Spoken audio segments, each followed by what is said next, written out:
Evan Carter arrived in Pembrey on a morning that looked like any other, with low cloud hanging over the coast and a steady wind moving through the trees. And he told himself that this would be a simple assignment, a few days of checking paths, mapping boundaries, and noting where old structures still stood. He had done this kind of work before, and places like this often felt the same once you had been in enough of them, with the same quiet and the same smell of damp leaves. Sarah Miles met him near the small car park and showed him the route he was meant to follow, pointing out the lines where visitors usually walked and the stretches that were less used, and he noticed how carefully she avoided stepping off the path, even when it would have been easier to do so. The forest looked open in some places and closed in others, with long straight lines of trees breaking into uneven clusters, and every so often a concrete wall or a low mound of earth appeared and then slipped back into the background. Evan wrote notes and took photographs, and everything seemed ordinary enough, yet there were small things that did not sit quite right, like a gate that stood open when his map said it should be locked, or a trail marker that pointed in a direction that led nowhere useful. None of it felt important on its own, and he kept working, telling himself that old sites were always like this, slowly changing in ways no one bothered to record. By the time the light began to thin, he realized he had walked the same stretch of path more than once without meaning to, and he blamed this on tiredness and the sameness of the trees, but the feeling stayed with him as he and Sarah made their way back. The forest was quiet in a way that did not seem forced, and the distant sound of the sea came and went without any clear rhythm. Near one of the old concrete buildings, he noticed a smell that reminded him of damp stone and something faintly sharp, and when he tried to place it, it was already gone. Sarah did not comment, and he did not ask. At the edge of the trees, he checked his notes and saw that 2 times he had written down did not match the length of the walks he remembered, and he corrected them. That night in the small room he had rented in the village, he went over his photographs and found that one of the shots showed a path. He was certain he had not taken a narrow track leading between dark trees. He assumed it was a simple mistake that happened when you worked all day and stopped paying close attention. He closed his notebook, set his alarm, and told himself that the next day would be clearer and that the forest would make more sense in light. The next morning began with the same low cloud and quiet wind, and Evan noticed that the village seemed almost empty as he drove back toward the forest, as if most people preferred to stay inside when the weather looked like this, even though nothing about it was truly bad. Sarah was already waiting near the entrance, and she suggested a different route, one that followed the edge of the older sections where the paths were less clearly marked. Evan agreed, glad to see more of the area, and they walked at an easy pace, talking about practical things like fallen branches and visitor signs. But he could not shake the sense that the forest felt slightly different from the day before, not in any clear way, just in the way the light settled between the trees and how the distance between landmarks seemed harder to judge. After about half an hour, they reached a place where the ground dipped and an old concrete structure sat partly hidden behind brush, and Sarah paused before going any closer, as if checking something in her own mind before stepping forward. Inside, the air was cool and still, and Evan took a few photographs while Sarah stayed near the entrance. And when he came back out, he realized that the path they had used to reach the building did not look the same as it had when they arrived. The trees were closer together, and the turn in the trail seemed sharper, and he wondered if he had simply not paid enough attention the first time. They continued walking, and more than once Evan had to look at his map to confirm where they were, even though the route should have been simple. At one point, he thought he heard something like a footstep behind them, but when he turned, there was only the sound of the wind in the branches, and Sarah did not seem to notice anything at all. Later, near a clearing, he noticed the same faint sharp smell he had sensed the day before, and again it was gone before he could decide where it was coming from. They stopped for a short break, and Evan checked his watch and felt a small, quiet confusion when he saw the time, because it seemed they had been walking longer than that, though he could not say why he thought so. He did not mention it. As they headed back, they passed a junction where two paths crossed, and Evan was sure he recognized it from earlier. But Sarah said they had not been there yet, and he could not prove otherwise. When the trees finally thinned and the car park came into view, he felt a mild sense of relief that surprised him. That evening, going over his notes again, he saw that his map now had more corrections than original markings, and some of the distances did not add up in any sensible way. He told himself that old forests were confusing, that fatigue played tricks on memory, and that tomorrow he would keep to the main paths and avoid the smaller trails. And for a while, that explanation was enough. On the third day, Evan decided to ignore the smaller trails and keep strictly to the main routes, and at first this seemed to help because the signs were clearer and the ground more even, and he could see farther ahead between the trees, yet the sense of quiet confusion did not leave him, it only changed shape. Sarah walked a little behind him this time, pointing out places where fences had once stood and where old paths had been covered over, and he noticed that she spoke about these things as if the forest were something that slowly rearranged itself, not in any dramatic way, but in small, patient shifts that no one thought to question. Near midday, they reached a wide stretch of straight track that should have led them back toward a familiar junction, and Evan felt certain he knew where it would come out. But when they followed it to the end, it opened onto a different clearing, one with a low mound of earth and a line of trees he did not remember seeing before.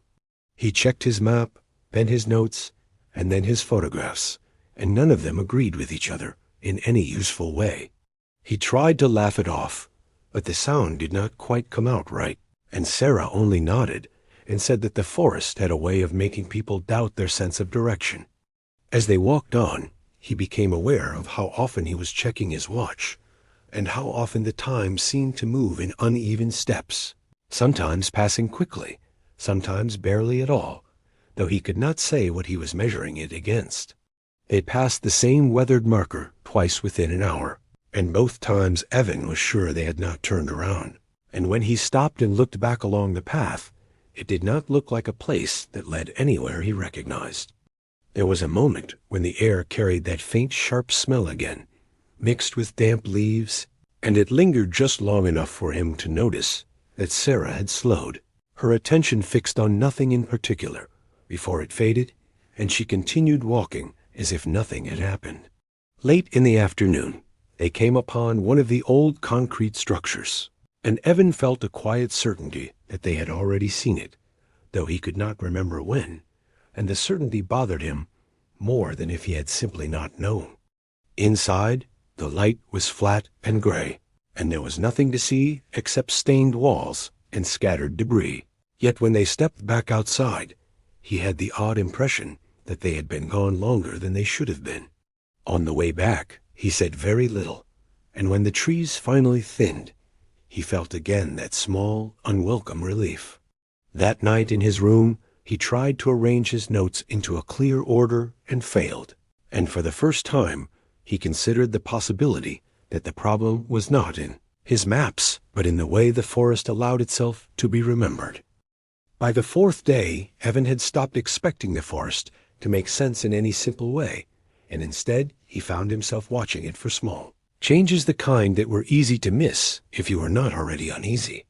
Sarah suggested they visit a section where several older structures stood closer together, places that were no longer marked on most public maps, and although Evan agreed, he noticed that she chose her route with more care than before, pausing at certain turns as if listening for something that never quite arrived. The walk there felt longer than it should have, even though he checked his watch and saw nothing unusual, and when they reached the first building, he felt a faint recognition that did not belong to any clear memory, only a thin sense that this was not the first time he had stood there. The concrete walls were stained and cracked, and the ground around them was uneven, marked by shallow dips that held dark water from the previous night's rain. And as he moved around taking photographs, he became aware of how quiet everything was, not the peaceful quiet of an empty place, but a flatter, heavier stillness that seemed to press against the ears. They walked from one structure to another, and each time Evan tried to mark their positions, he found that the distances between them did not stay fixed.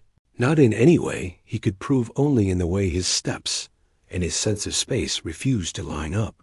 At one point, they passed a narrow clearing where the trees grew in a rough circle, and Sarah said that people often mistook it for a turning point on the path, though it did not lead anywhere. And when Evan looked back a moment later, he could not see the opening at all, only a continuous wall of trunks and branches. He said nothing, but the feeling stayed with him, a quiet certainty that the forest was closing small gaps behind them as they moved. Later, near the edge of a long straight track, a faint sharp smell returned, stronger this time, and it seemed to hang in the air long enough for Evan to notice that the wind had stopped and that even the distant sound of the sea had gone. Sarah stood still for several seconds, her eyes on the ground, and then she walked on without explanation, and the smell faded as quickly as it had come. When they finally turned back, Evan realized that he could no longer say with confidence which direction they were heading, only that the light was thinning and the trees looked the same in every direction.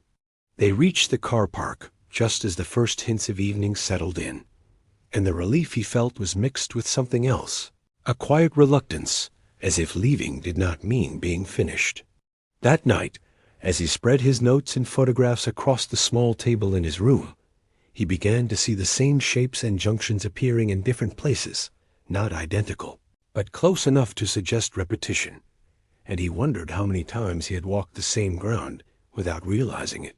He did not sleep well, and when he did, he dreamed of paths that only existed while you were standing on them.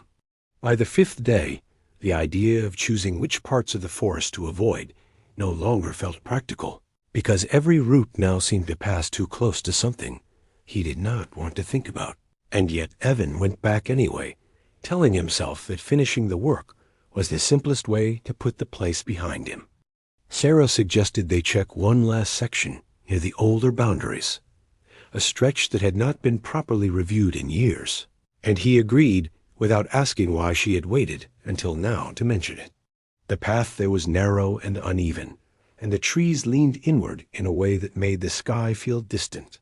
And as they walked, Evan became aware that he was no longer checking his watch, not because he felt more confident, but because the numbers had stopped meaning very much. Several times he thought he recognized bends in the trail, but each time the surroundings were just different enough to make him doubt himself, and the doubt was worse than being certain he was lost. They passed a low fence half buried in leaves, then a second one a short distance later, and he was sure he had seen the same broken post twice, though he could not prove it. The air grew heavier as the day went on, and with it came that faint sharp smell, not constant, but returning in brief, quiet waves, and each time it did, the forest seemed to hold still for a moment before settling back into its usual sounds. Near midday they reached a concrete building set back from the path, smaller than the others, and partly hidden by brush. And Evan felt a firm, unwelcome certainty that this was the place he had photographed before, even though his notes said otherwise. Inside, there was nothing that should have held his attention, only stained walls and scattered debris, yet he had the strong impression of having stood there for much longer than he could account for. And when they stepped outside again, the light looked as if it had shifted more than it should have in such a short time. They continued on, and for a while neither of them spoke, and Evan noticed that he was listening for something he could not have described, some change in the background sounds that never quite came. At a junction where three paths met, he stopped and tried to decide which way to go, and for the first time since he had arrived, he felt that turning back was not simply a matter of choice, because none of the directions looked more familiar than the others. Sarah waited, then quietly pointed to the left, and he followed, though he did not know why. After that, the walk blurred into a series of small, uncertain moments, the same trees, the same bends, the same feeling of having just passed here before. And when the car park finally appeared, It felt less like arriving somewhere and more like being allowed to leave. That evening, as he packed his things, Evan realized that he could not have said with any confidence where he had been that day only that the forest had begun to feel less like a place you moved through and more like a place that decided in its own way when you were done. On the last morning, Evan woke before his alarm and lay still for a long time, listening to the quiet of the room and trying to decide whether he felt rested or simply finished. And when he finally got up and drove toward the forest, he noticed that he was already thinking of the day in the past tense. He and Sarah did not plan a full route this time, only a short walk to confirm a few remaining points, and they moved without much conversation, as if both understood that there was nothing useful left to say. The forest looked ordinary, again in the early light, the paths clear, the trees spaced in a way that seemed reasonable, and while Evan wondered if the previous days had simply worn him down and made him careless. Yet the feeling did not last, because small things still refused to line up. A marker that should have been closer to the entrance, appearing deeper in, a familiar bend in the trail leading to a stretch he did not remember.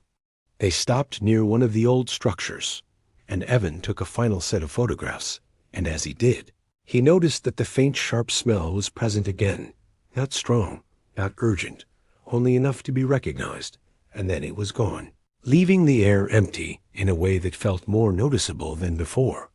Sarah stood a little apart, looking into the trees, and for a moment Evan had the strange thought that she was not watching the forest so much as waiting for it to do something. And then the thought passed. When they turned back, the walk seemed shorter than it should have been, and he did not try to measure it, because he already knew that the result would not help him. At the edge of the trees, they stopped, and Sarah said that people often believed places like this were finished with them once they left, and Evan could not tell whether she meant it as comfort or as a simple statement of fact. They said goodbye in the car park, and he drove away without looking back, and as the village disappeared behind him, he felt neither relief nor disappointment, only a quiet sense that something had been left in a shape he would not be able to describe. Days later, at home, he tried to organize his notes into a final report, and found that he had to rely more on memory than on what he had written down, because the pages did not agree with each other any more than the maps had.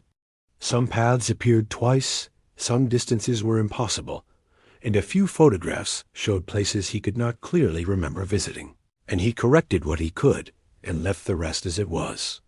Over time the details began to fade, but not in a clean way, and even now he sometimes finds himself thinking about a stretch of trees or a concrete wall and wondering whether it was something he actually saw or something that only exists in the way the forest allowed itself to be recalled. And in those moments he understands that leaving Pembrey did not really mean the same thing as being done with it.